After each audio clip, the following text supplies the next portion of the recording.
was the Monday Night Football game more about Lamar Jackson or Patrick Mahomes? To me, I think this Monday Night Football game was more about Lamar Jackson in this situation, though, Trey, because I feel like Lamar, he wanted to set the tone in the NFL. Like, hey, the Ravens are the team to beat this year, and they are the team that you should be feared of, that your team should be feared of. And if he would have went on Monday Night Football and defeated Patrick Mahomes and at his house, then we would have been talking about this. We probably had different conversations about this. And for the simple fact that he only had 97 passing yards and he had 2 forced fumbles and he got sacked 2 or 3 times, it's ridiculous. Like, that's something like, where's Lamar Jackson progressive at in the passing situation? See, people don't understand is when you play against Patrick Mahomes, he brings the competitiveness out of you. He wants you to beat him. He wants you to be the better quarterback than him. He don't want you relying on his defense, the defense, to get a stop. He wants you to step up and beat him, actually beat him, though, Trey. And for Lamar Jackson, that's something that he has to do. It's to even conquer being one of the best quarterbacks in this league. He's currently 0-3 against Lamar Jackson. And before he came into this game, he was 4-0 in prime time with 12 touchdowns and no interceptions. So he was great in prime time. But when he played against Patrick Mahomes, it's like all that get thrown out the window because he's not a competitor. He's not a competitor at the quarterback position. And that's something that you question about his play. Can he get better in the passing game? Because they honestly lack a number one receiver. Hollywood Brown is not the number one receiver on the team. He's the slot speedster. He's something they can get off something real quick and fast. They are lacking a number one receiver. And I think that's hurting Lamar Jackson progression, that he doesn't have a number one receiver to throw it downfield. And if he doesn't get that number one option sooner or later, I think Lamar Jackson's reign comes to an end soon, like in a few years. Yeah, this is a debate show. This is Wise Guy Sports. We debate sports and we argue. But I agree with you completely here, Clarence, 1,000%. This game was more about Lamar Jackson than it was about Patrick Mahomes. Because Patrick Mahomes, in the 2018 NFL season, Patrick Mahomes won the NFL MVP. He had 50 touchdowns. He only had 12 interceptions, had over 5,000 passing yards, and he was one offsides play away from being in the Super Bowl in 2018. And then let's fast forward to 2019. Last year, Patrick Mahomes, he had 26 touchdowns, 5 interceptions, threw for over 4,000 passing yards, completed 66% of his passes, and he missed 2 games last year, Clarence. Remember, he got injured. He missed 2 games last year. But he got to the playoffs, and he brought the Kansas City Chiefs back in every playoff game last year from deficits in the postseason. They were trailing against the Houston Texans and Deshaun Watson, in the divisional round. He brought them back. In the AFC Championship game, going up against Derrick Henry and the Titans, he brought them back. And in the Super Bowl, going up against the number one defense in the NFL, trailing 20-10, I believe, heading into the fourth quarter, he brought the Kansas City Chiefs back and won a Super Bowl MVP. Patrick Mahomes has nothing else left to prove, okay? It's Lamar Jackson who has something else to prove, and he came up short on Monday night, Clarence. Coming into this matchup, we talked about the Kansas City Chiefs going up against the Baltimore Ravens, 2 of the best teams in the AFC, and it was a complete letdown on Monday Night Football because of Lamar Jackson. Okay, Lamar Jackson goes 15 of 28, and he only threw for 97 passing yards. He could even throw for over 100 yards passing, Clarence. Like, I'm glad that he admitted in the post-game press conference that the Kansas City Chiefs are his kryptonite, because I'm going to give you some of these numbers. Going up against the Kansas City Chiefs so far in his career, Lamar Jackson is 0-3. He's 21-1 against the rest of the NFL. His total QBR going up against the Kansas City Chiefs is 58. Against the rest of the NFL is 72. His passing yards per game is 170. Going up against the rest of the NFL, 176. So he's completing 53% of his passes against the Chiefs. He's completing 67% of his passes against the rest of the NFL. So for whatever reason, Patrick Mahomes has Lamar Jackson's number right now.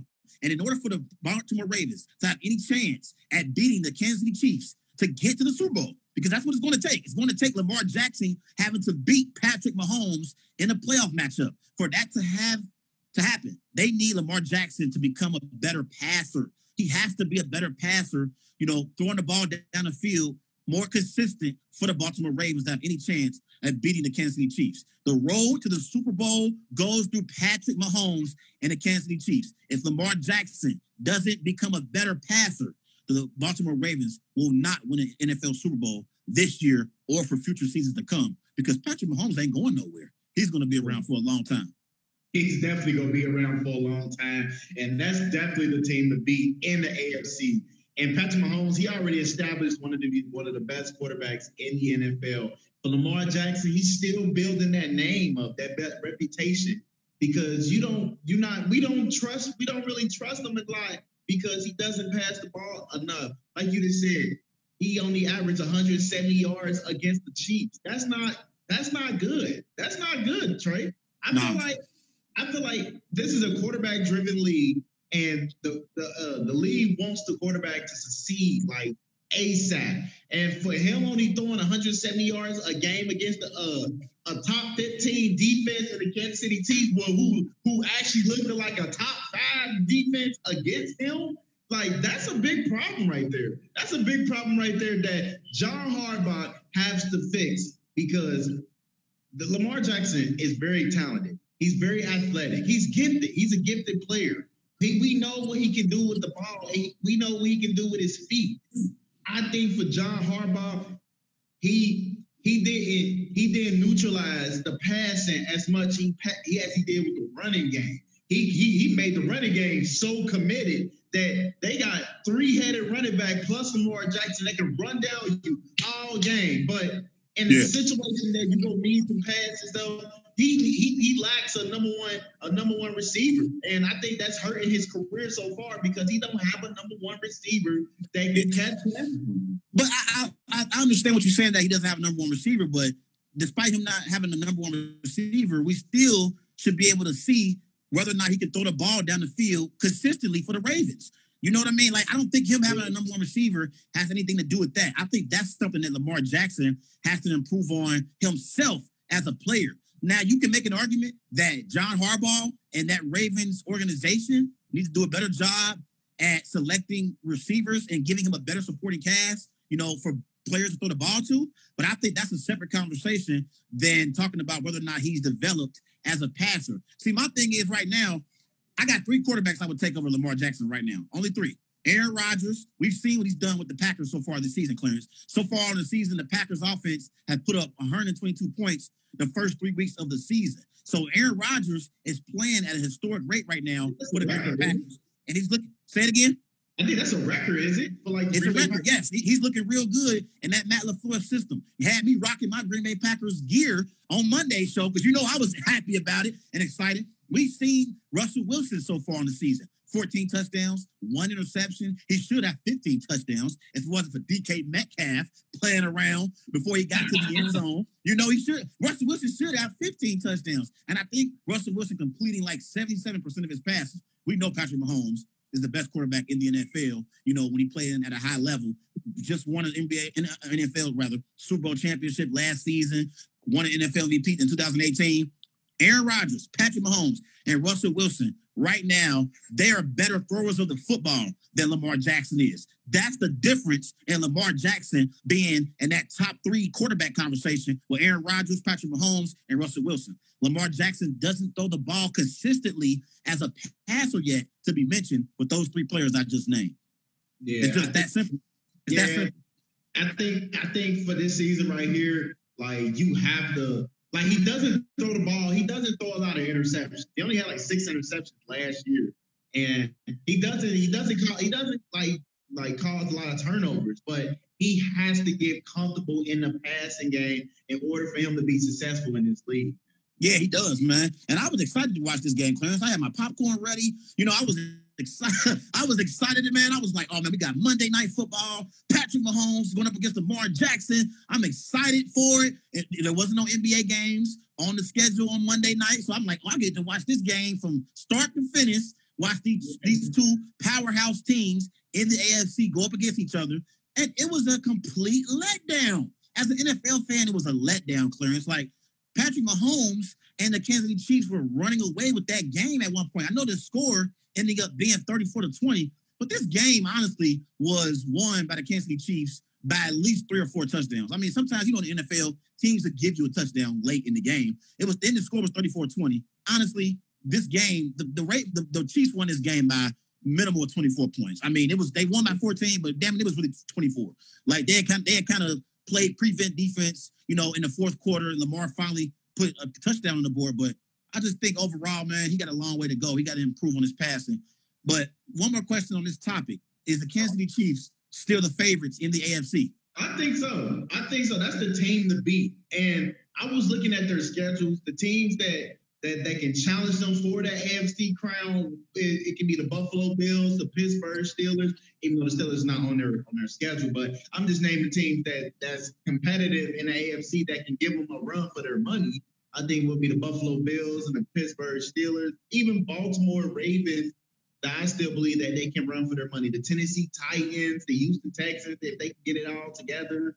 But I think the Patrick Mahomes and Kansas City Chiefs, they're the favorite of this in the AFC. That's the team to beat. If you want to go to the Super Bowl, you have to beat this Kansas City Chiefs team. Like, no cap. Yeah, I agree with you. I'm looking at their schedule right now, Clarence. Looks like next week they got the Oakland Raiders. The Raiders. They got the Raiders traveling to Kansas City. I think that's a win. I like the way John Gruden and Derek Carr has been playing so far this season. They did come up short against Cam Newton and the Patriots last week, but I like the way the Raiders been playing so far this season.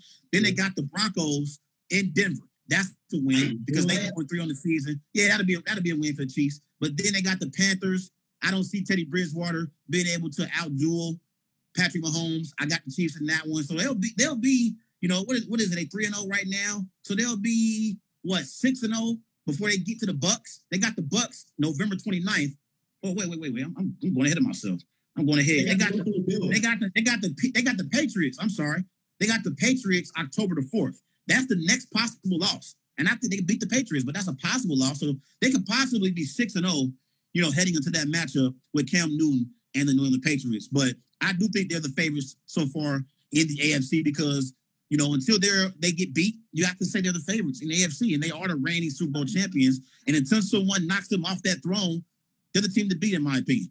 Yeah, I just think they're too dominant, and they just added Clyde Edwards-Helaire. He's one of those running backs that's very strong, but he's so small, but he's strong as ever, and he fits perfect with this Chiefs offense because he gives them a reliable runner. And once you get them a reliable runner, like it opens up the playbook even more for you. Yeah. And this Chiefs defense is on fire, man. I just think that they're the team to beat, and the closest team that can possibly give them a run for their money, honestly, is probably the Buffalo Bills. Not even the Buffalo Bills. It's probably the Pittsburgh Steelers because they're one of the best defense in the league. Because they create a lot of pressure. They big blitz 64% of their time. That's the most in the NFL. And Mahomes, he doesn't really do well in the pressure when you get pressure a lot. So if you keep putting more constant pressure on him, you can honestly beat him. But until then, he's the face of the AFC, man. Yeah, I still got my questions, Clarence, about that Kansas City Chiefs defense. But guess what? When you have the luxury of having Patrick Mahomes as your quarterback, you can kind of be you can kind of be a little bit lackadaisical. Dare I say on defense, you can kind of, take some chances, take some risk because you got Patrick Mahomes and that offense that's going to put up at least 30 plus. That offense is going to score at least 30 plus per game. So as a defense, if you're Steve Spagnuolo, you can take some risk and try to create some turnovers so you can get the ball back for Patrick Mahomes and your offense. So when you have that luxury, your defense can take some chances. And I think the Kansas City Chiefs, because they have that offense, that high-powered offense, I think their defense is going to take the entire season to get into a rhythm. You know what I mean? So that way, when the playoff time comes around, they'll be playing at a high level so they can go on another Super Bowl run. So they have the luxury, because they have such a great high-powered offense, of just kind of taking their time and getting into a rhythm defensively before they really going to have to amp it up once we get to playoff time.